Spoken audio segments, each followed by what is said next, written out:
how long does influence last? In my Old Testament reading, I came across an interesting story. In fact, it's a somewhat strange story that makes you wonder why it's there. You may want to read it for yourself. You'll find it in 2 Kings chapter 13, verses 20 and 21. So here's the gist of it. The prophet Elijah dies, and he's buried. Well, sometime after that, a group of Israelites was taking a dead friend to bury him. Suddenly, a raiding party from Moab appeared, and the Israelites knew they had to get out of there and fast. They looked for a place to kind of dump their dead friend, and they tossed him into Elisha's open grave so they could escape the Moabite raiders.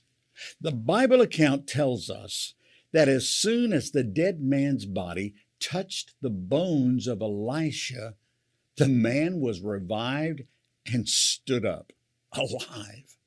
End of story.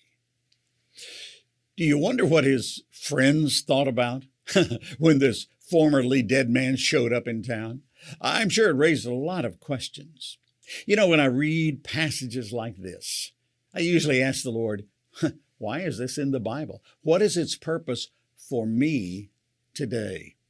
And God's Spirit led me to this thought. The influence of a man of God continues even after he dies. Can I say that again?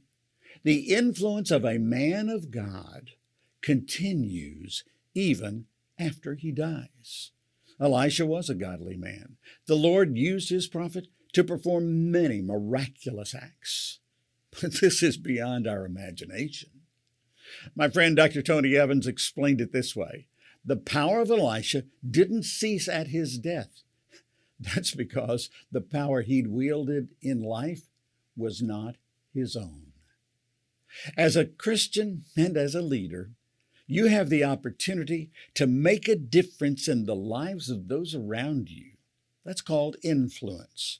And yet our influence must be grounded in the power of God, not our own. It is His power and His righteousness that makes the difference, not our own. Listen to Scripture. The righteous person is a guide to his neighbor, but the way of the wicked leads them astray. Proverbs 12:26. Leaders, Christian leaders, must recognize that their only true power comes from the Lord. James reminds us of this when he writes, every good thing given and every perfect gift is from above, coming down from the Father of light, with whom there is no variation or shifting shadow. James 1:17.